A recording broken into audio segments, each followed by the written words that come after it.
Jadi andai kata ada orang mati, mati bujuran, lain mati sore, mati bujur.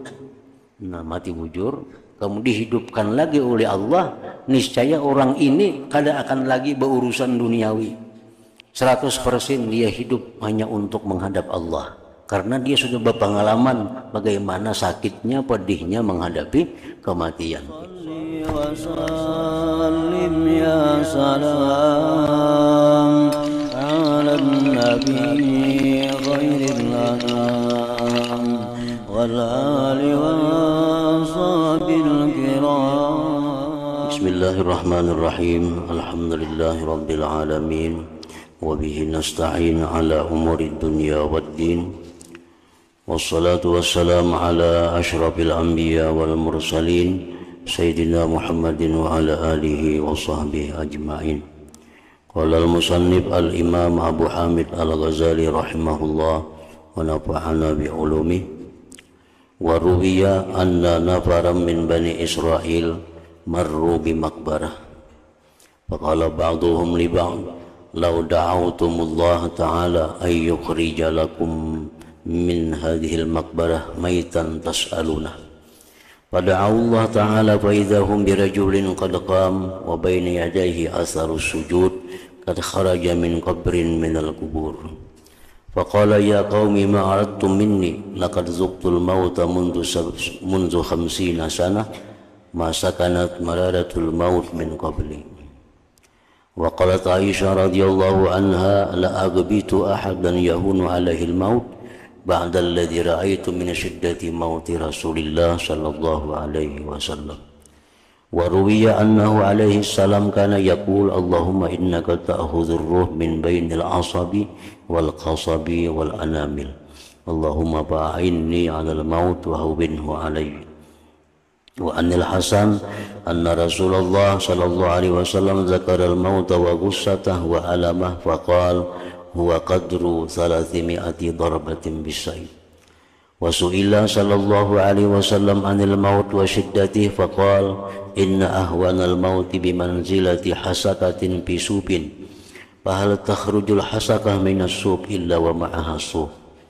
ودخل صلى الله عليه وسلم على مريض ثم قال إني أعلم ما يلقى ما منه إرق إلا ويعلم للموت على حدته إلى آخره.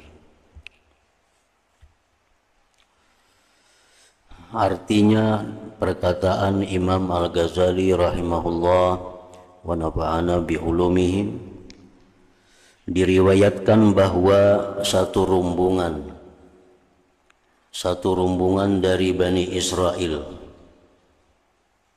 melewati suatu kuburan.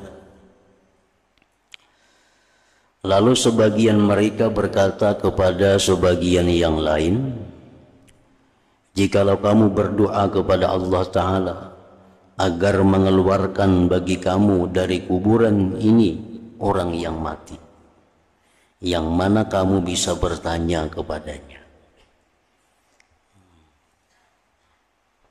Jadi rombongan ini berdoa kepada Allah agar di antara yang di dalam kubur itu ada yang bisa bangun, sehingga bisa mengisahkan tentang bagaimana rasanya menghadapi kematian itu.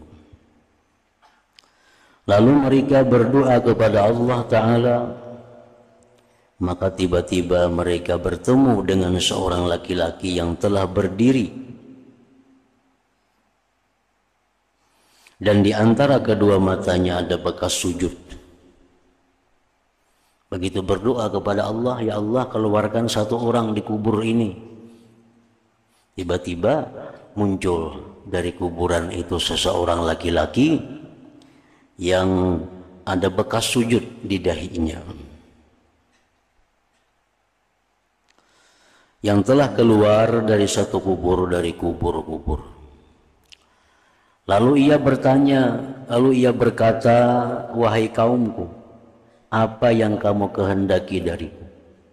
Jerenang bangkit di kubur tadi, apa garancang tujuan? Sungguh saya telah merasakan kematian sejak 50 tahun.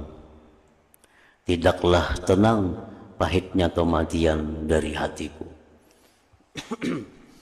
Jadi artinya orang yang sudah mati selama 50 tahun, nah itu masih ingat bagaimana sakitnya waktu dicabut nyawa itu. Padahal sudah 50 tahun.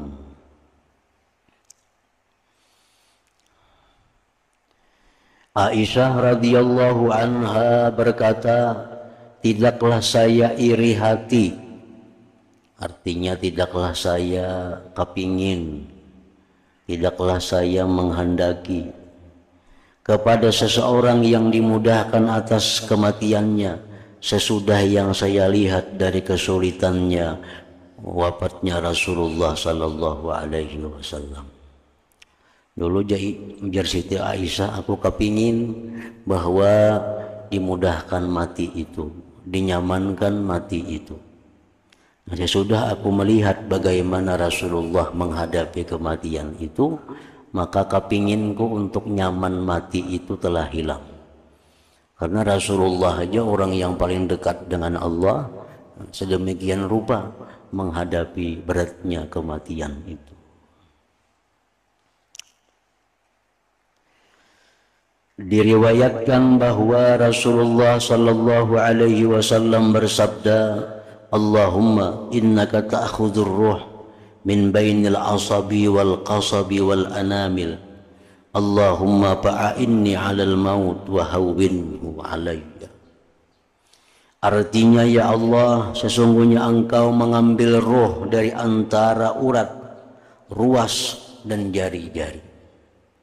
Ya Allah, tolonglah aku atas kematian dan mudahkanlah atasku. Nabi yang sudah membiasakan mengamalkan doa, minta tolong menghadapi kematian, dimudahkan kematian, itu pun beliau sedemikian rupa menghadapi kematian itu. Apalagi orang yang kada minta dimudahkan. Apalagi orang-orang yang kada minta kepada Allah kemudahan menghadapi mati. Nabi yang tiap hari beliau minta kepada Allah agar dimudahkan menghadapi maut, menghadapi sakarat. Nah, sedemikian rupa beratnya yang beliau alami dalam menghadapi malaikat maut itu. Dari Al-Hasan bahwasanya Rasulullah sallallahu alaihi wasallam menyebut kematian dan kesusahannya serta kepedihannya, lalu beliau bersabda, huwa qadru 300 darbatin bis-saif. Artinya kematian itu kadar 300 kali pukul dengan pedang. Artinya bandingan sakitnya. Bandingan sakitnya kayak apa mati itu macam apa orang dipukul 300 kali dengan pedang. Nah, macam itulah perbandingan sakitnya kematian. Rasulullah sallallahu alaihi wasallam ditanya tentang kematian dan kesulitannya, maka beliau bersabda, inna ahwanal mauti bimanzilati hasakatin fi sufin, fahal takhrujul hasakatu minas suf illa wa ma'aha suf.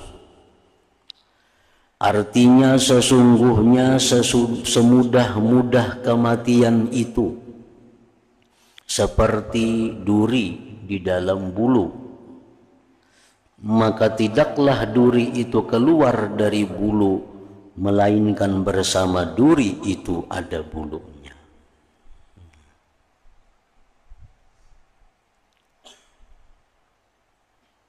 Jadi artinya tak berubut, tapi indah pada tempatnya. Duri yang dikelilingi oleh kapas, duri yang berada di dalam kapas, kalau kita ambil duri itu pasti ada kapas yang umpat mengiringi duri itu. Maka itulah artinya roh itu dicabut melalui urat-urat itu semuaan mengiringinya. Rasulullah sallallahu alaihi wasallam masuk kepada orang sakit orang garing. Kemudian beliau bersabda, inni a'lamu ma yalqa ma minhu irqun illa wa ya'lamu lil maut ala hidatih. Artinya sesungguhnya aku mengetahui apa yang ia jumpai. Jadi Nabi aku tahu, ia rasakan itu. Tidak ada satu urat pun daripadanya, melainkan ia merasa sakit karena kematian atas ketajamannya. Ali karramallahu wajhah menganjurkan berperang dan berkata, kalau kamu tidak terbunuh, niscaya akan mati. Jadi Sayyidina Ali, kalau ikam kada umpat perang, kalau kalian tidak ikut perang, ya mati juga. Di rumah ya mati juga, di ranjang ya mati juga. Demi zat yang diriku dalam kekuasaannya, sungguh 1000 pukulan dengan pedang itu lebih mudah atasku daripada mati di atas tempat tidur. Memang kelebihan keistimewaan yang diberikan Allah kepada syuhada, orang-orang syahid itu tidak dirasakan sakitnya kematian. Nah itu kelebihannya orang yang mati syahid yang gugur fi sabilillah. Itu kematian, tusukan tumbak, bidikan panah, pedang musuh itu kada dirasakan sakit oleh Allah. Sehingga orang yang mati syahid itu matinya nyaman. Jauh lebih sakit orang yang mati di rumah daripada orang yang mati di hamparannya. Al-Auza'i berkata, telah sampai kepada kami bahwa orang mati akan merasakan kepedihan kematian selama belum dibangkitkan dari kuburnya. Shaddad bin Aus berkata, kematian adalah huru-hara yang paling mengerikan di dunia dan di akhirat atas orang mukmin. Dan itu lebih sakit daripada digergaji dengan gergaji dan digunting dengan gunting dan dididihkan dalam periuk. Dan jikalau bahwa orang mati dibangkitkan lalu memberitahukan kepada penduduk dunia tentang kematian, niscaya mereka tidak mengambil manfaat dengan kehidupan dan tidak merasa lezat dengan tidur. Artinya andai kata orang ini biasa mati, nah orang ini biasa mati dihidupkan lagi oleh Allah, niscaya orang ini kada akan lagi berurusan dunia. Pastinya akan sungguh-sungguh menghadapi kematian yang akan datang itu. Jadi andai kata ada orang mati bujuran, lain mati sore, mati bujur. Nah mati bujur kemudian dihidupkan lagi oleh Allah, niscaya orang ini kada akan lagi berurusan duniawi. 100% dia hidup hanya untuk menghadap Allah, karena dia sudah berpengalaman bagaimana sakitnya, pedihnya menghadapi kematian itu. Dari Zaid bin Aslam dari ayahnya, beliau berkata, apabila masih tersisa atas orang mukmin dari derajatnya sesuatu yang tidak menyampaikannya dengan amalnya, niscaya kematian dikeraskan atasnya, agar dengan sakaratul maut dan kesusahan-kesusahannya ia mencapai derajatnya di surga. Nah, orang ini sudah ditentukan oleh Allah andaknya di surga yang tinggi. Tapi di alam dunia orang ini amal kada cukup, amal ibadahnya kada cukup, maka inya mati mesti ke sana kita duduknya, tingkatannya di surga yang tinggi. Nah lalu orang ini disusahkan menghadapi kematian, sehingga pahala kesusahan itu bisa mencapai kedudukan yang tinggi di sana. Seorang perempuan, seorang bini-bini, nang beisi laki, nang tinggi kedudukan di surga. Sedangkan si bini ini ya matinya ke surga juga, cuma kada setinggi lakinya kedudukannya. Nah biasanya bini-bini seperti ini disusahkan menghadapi sakaratul maut, disulitkan. Karena dia punya kedudukan yang disamakan dengan suaminya di surga. Sehingga dengan pahala kesusahan sakaratul maut itu, dia bisa menyamai kedudukan suaminya. Itu biasa demikian.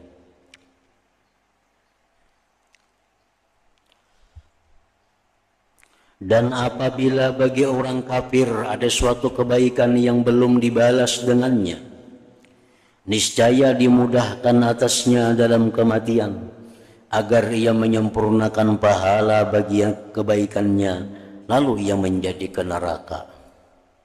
Orang kafir yang baik, orang kafir yang baik itu artinya orang kafir yang berakhlak mulia, orang kafir yang santun, orang kafir yang pemurah, orang kafir suka menyumbang, orang kafir suka memberi makan. Nah ini orang kafir seperti ini dibalas Allah dalam dunia. Dibalas dengan rezeki yang luas, dibalas dengan dihindarkan daripada musibah bala bencana, dibalas dalam dunia dengan berupa kesehatan, dibalas dalam dunia berupa kebahagiaan. Di akhirat karenanya kada ada lagi balasannya kafir. Nah, orang kafir yang ini belum habis lagi balasannya, makanya harus mati hari ini. Lalu untuk membalas kebaikannya itu Allah Subhanahu wa taala mudahkan kematian orang kafir tadi. Bisa takurihingnya mati. Orang kafir mati takurihingnya. Artinya apa? Allah menghabiskan balasan kebaikannya di dunia supaya di akhirat kena kada ada lagi balasan yang ditunggunya lain pada api neraka.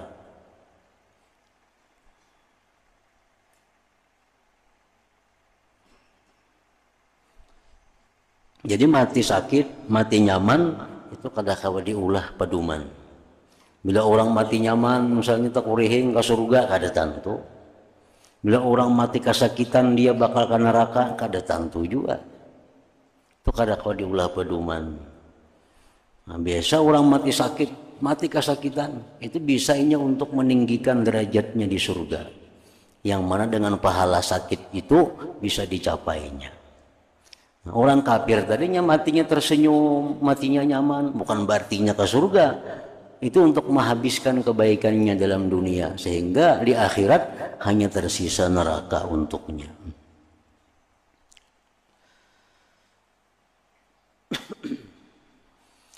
Dari sebahagian mereka bahwa ia bertanya kepada banyak orang yang sakit, bagaimana kamu akan mendapatkan kematian?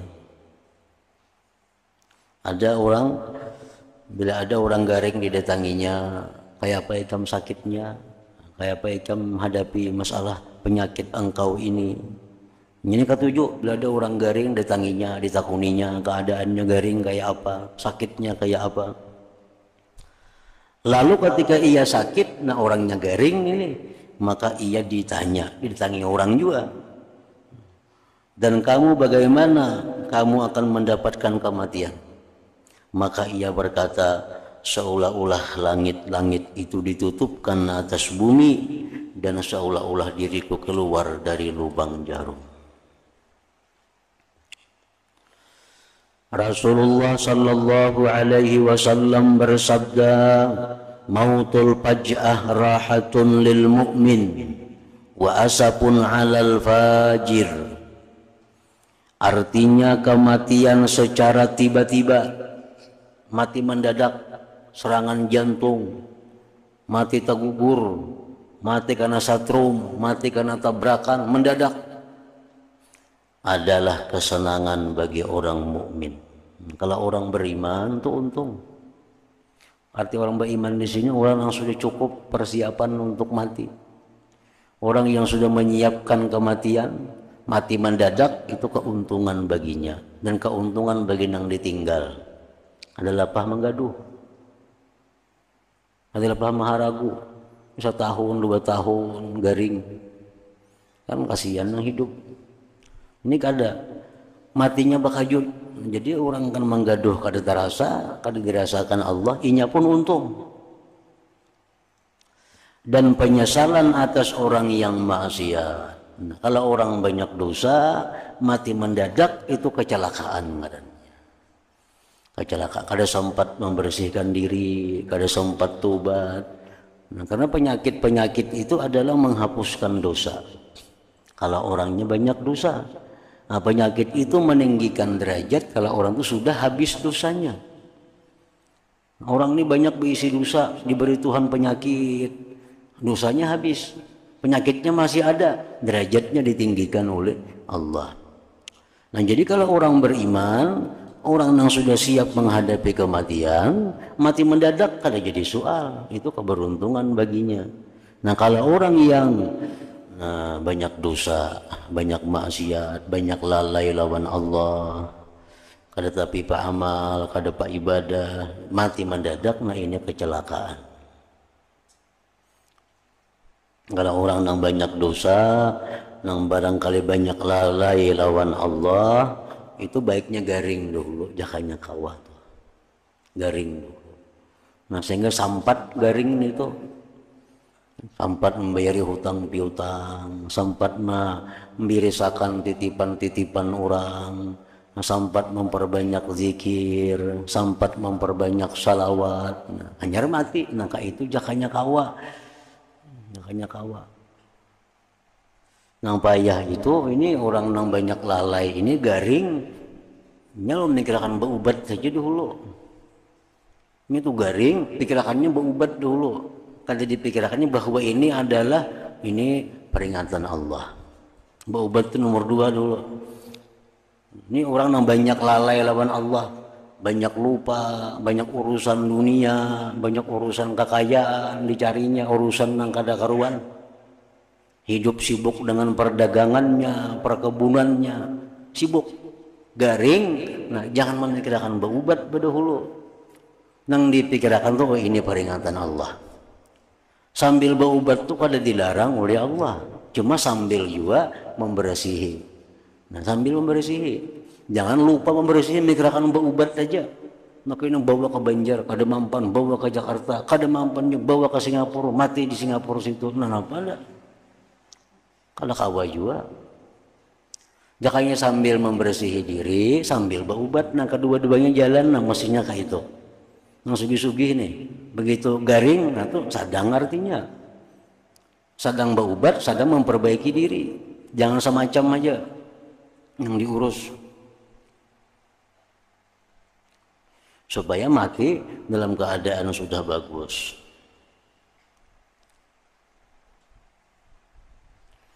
Dan diriwayatkan dari Makhul, dari Nabi sallallahu alaihi wasallam, beliau bersabda, "Law anna sya'ratan min sya'ril mayyit wudi'at 'ala ahli as-samawati wal ard lamatu bi iznillah ta'ala li'anna fi kulli sya'ratin al-mauta wa la yaqa'ul mautu bi syai'in illa mata."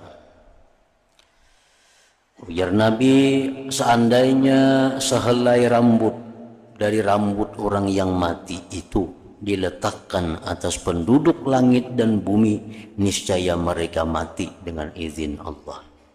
Karena pada setiap helai rambut ada kematian, dan kematian tidak jatuh pada sesuatu melainkan ia mati. Dan diriwayatkan, "Law anna qatratan min alamil maut wudi'at ala jibalid dunya kulliha lazabat." Artinya, jikalau setitis dari kepedihan kematian itu diletakkan di atas gunung-gunung dunia, semuanya niscaya gunung-gunung itu cair, artinya hancur. Diriwayatkan bahwasanya Nabi Ibrahim alaihissalam ketika wafat, Allah Ta'ala berfirman kepada Nabi Ibrahim, "Bagaimana kamu merasakan kematian, wahai kekasihku?" Beliau menjawab, "Seperti alat pemanggang yang dijadikan dalam bulu yang basah, kemudian ditarik." Maka Allah Ta'ala berfirman, "Ketahuilah, sesungguhnya kami telah memudahkan atasmu." Itu sudah mudah. Itu sudah para nabi macam itu.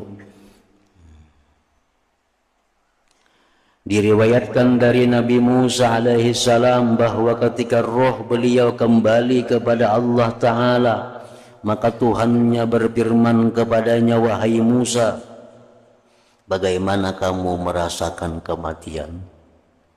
Nabi Musa alaihissalam menjawab, saya merasakan diriku seperti burung pipit ketika diguring di atas wajan, ia tidak mati. Lalu istirahat dan ia tidak selamat, lalu terbang. Dan diriwayatkan dari Nabi Musa alaihissalam bahwa beliau bersabda, saya merasakan diriku seperti kambing yang hidup yang dikuliti dengan tangan tukang sembelih.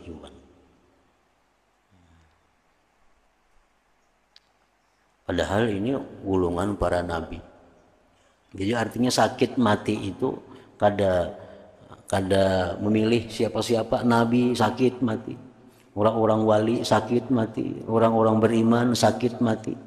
Nah, cuma yang diharapkan tuh imbas sakit itu nyaman. Aja mati itu terakhir sakit, habis itu nyaman aja lagi. Yang lebih payah itu mati sakit, imbahnya lebih sakit lagi, terus habis sakit lagi. Nah itu nang kita kada harapkan. Orang wali mati sakit juga, nabi pun mati sakit, tapi mereka imbah sakit kebahagiaan, kelapangan, surga dan sebagainya. Kalau orang yang banyak dosa mati sakit, sesudahnya lebih sakit lagi, sampai kena di neraka lebih sakit lagi. Jadi menghindari sakitnya mati ini kada bisa, kada kawan, memang harus sakit mati itu. Cuma ada yang tak kurang sedikit sakitnya, ada yang sakit benar, itu aja. Kada berpilih siapa-siapa. Nabi kita, Nabi Musa, Nabi Ibrahim, kisahnya ini Nabi sakit semuaan mati itu. Cuma untungnya mereka habis itu terakhir sakit mereka. Jadikanlah kematian itu terakhir sakit yang dialami. Iblis itu kada ada sakit lagi. Nah itu benar aja lagi yang diharapkan. Mun mati nyaman, kada kawa.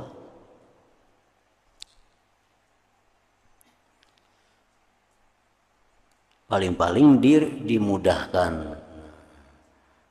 disatu matakan. Sakit tetap sakit, cuma ada yang lawas sakitnya, 2-3 hari sakitnya, sakit benar itu. Ada yang belanggar jam aja sakitnya, ada yang belanggar menit aja sakitnya. Sakit tetap sakit, orang mati siapa aja kan mau kada sakit.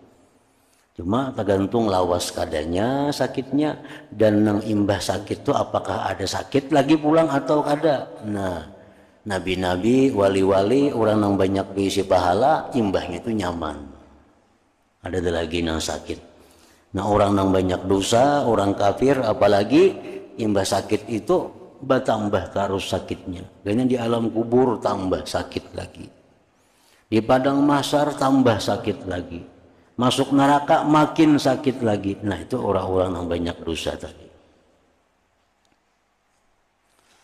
Yang jar Siti Aisyah tadi mengatakan, Siti Aisyah, ya sidin dulunya aku biasa berharap. Biasanya aku berharap mati itu nyaman, mati itu mudah.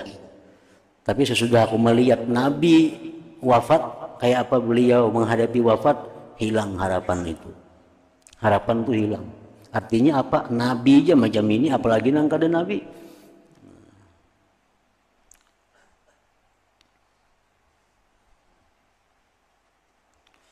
Cuma keuntungannya orang-orang yang baik, orang-orang yang ahli takwa, sakitnya mati itu jadi pahala bagi mereka. Sakitnya jadi pahala. Makin sakit makin banyak pahalanya. Nah lain hal dengan orang-orang yang banyak dosa, orang-orang yang banyak salah tadi. Itu sakitnya sakit bujur-bujur siksaan. Nah, sakit namanya bujur-bujur hukuman baginya. Diriwayatkan dari Nabi Sallallahu Alaihi Wasallam bahwa di sisi beliau ada segelas air ketika hendak wafat. Lalu beliau memasukkan tangannya dalam air. Kemudian beliau mengusap dengan tangannya ke muka dan beliau bersabda, Allahumma hawwin alayya sakaratil maut. Artinya, ya Allah, mudahkan atasku sakaratul maut. Nabi kayak itu sih, di parak sidin itu ada banyu. Nah kayaknya sini memasukkan tangan ke dalam banyu untuk bertempungas. sambil mengatakan Allahumma a'inni 'alal maut wa hawwinhu, Allahumma hawwin 'alayya sakaratil maut, ya Allah mudahkan atasku sakaratul maut. Namun kita ini disunatakan juga jam itu. Kita kada kawa artinya berbuat itu nang kawa nang dihiga ini nang menunggu ini. Nama lihat nih ini sudah kuitan ini sudah sakaratul maut. Nah cari anduk buat dalam banyu diparah dilapayakan kamu hasidin itu dalam sakarat sambil didoakan Allahumma hawwin ala hadza sakaratil maut, ya Allah mudahkan atas ini orang sakaratil maut. Itu sunat.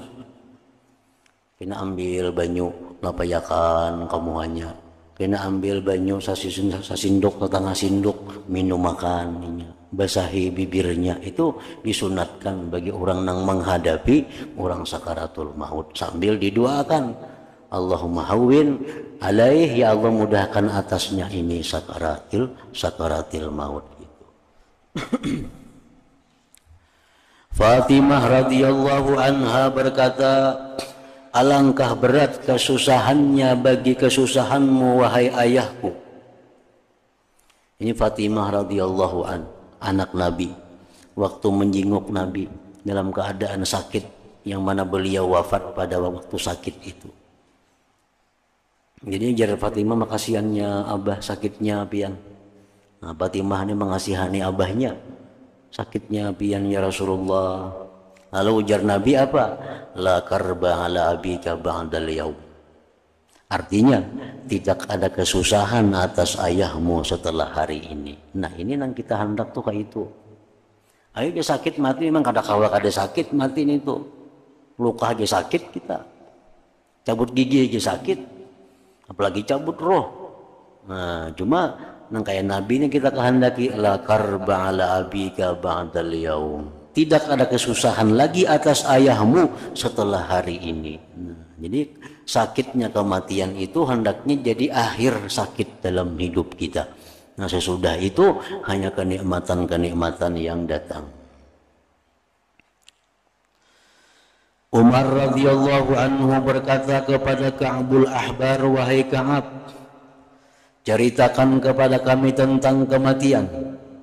Ka'bul Ahbar menjawab, wahai Amiral Mukminin, sesungguhnya kematian itu seperti dahan yang banyak durinya yang dimasukkan dalam perut seseorang, dan setiap duri mengambil dengan urat, kemudian ia ditarik oleh seseorang yang kuat tarikannya, maka diambil apa yang diambil dan ditinggalkan apa yang ditinggalkan.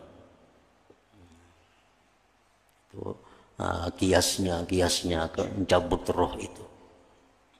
Mencabut roh.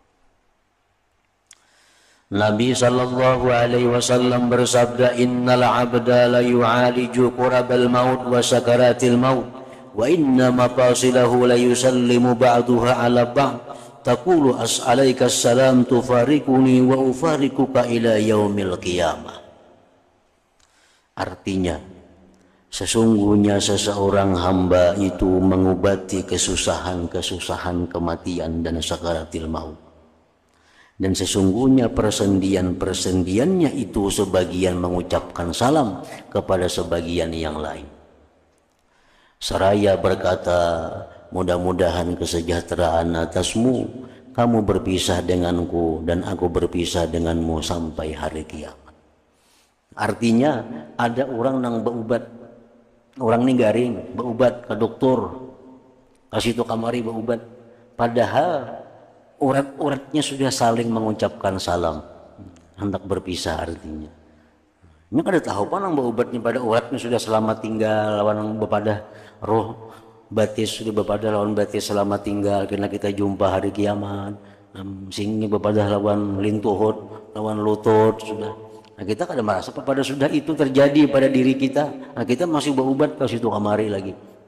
Jadi jar Nabi ada orang yang berusaha untuk sihat, padahal rohnya sudah mengucapkan selamat tinggal kepada bagian-bagian tubuhnya itu. Maka inilah sakaratul maut atas wali-waliullah dan kekasih-kekasihnya. Lalu apa keadaan kita dan sedangkan kita tekun dalam perbuatan-perbuatan maksiat dan akan berturut-turut atas kita di samping sakaratul maut sisa-sisa bencana. Kita ini sudah menghadapi sakaratul maut, karena habis itu banyak pulang menunggu lagi bencana-bencana lainnya. Orang-orang yang ahli kemaksiatan, orang-orang yang mati banyak membawa dosa yang belum tobat kepada Allah. Nah, jadi matinya sakit, begitu masuk kubur dia sudah menghadapi ular, kalajengking, macam-macam pulang dihadapinya. Karena sesungguhnya bencana-bencana kematian itu ada 3. Ini orang yang menghadapi kematian tuh, itu ada 3 macam hal yang berat, ada 3 macam hal bencana yang dihadapinya. Satu, bencana ini kerasnya pencabutan roh, seperti yang telah kami sebutkan tadi. Itu pertama, sakitnya pencabutan roh itu bencana yang pertama itu. Nah, kemudian karena selanjutnya bencana yang kedua yang dihadapi, menyaksikan rupa malaikat maut. Itu sudah bencana juga. Malaikat maut yang memberi takutan itu kita lihat, itu sudah merupakan bencana, ditambah sakitnya lagi. Nah, dari situ.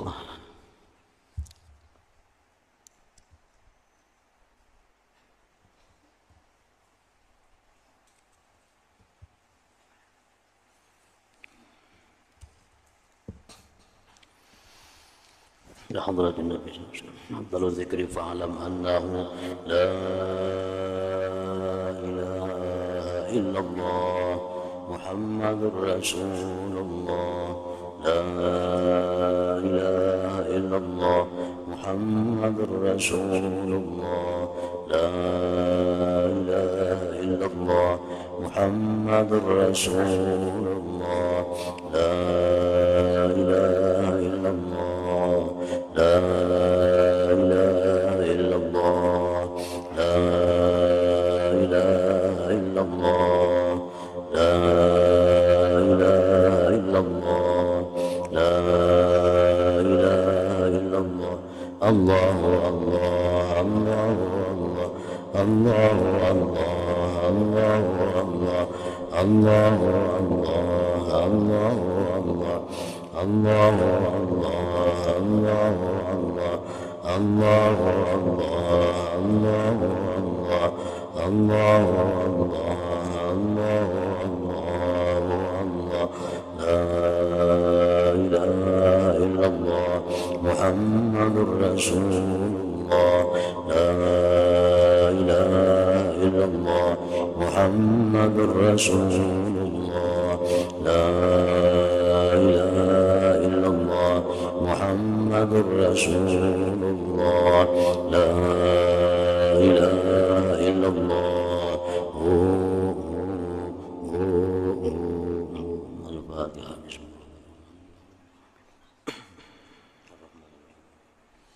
إياك نعبد وإياك نستعين اهدنا الصراط المستقيم صراط الذين فيا أيها الرجل منهم شفاعة صلوا عليه سلموا تسليما اللهم صل وسلم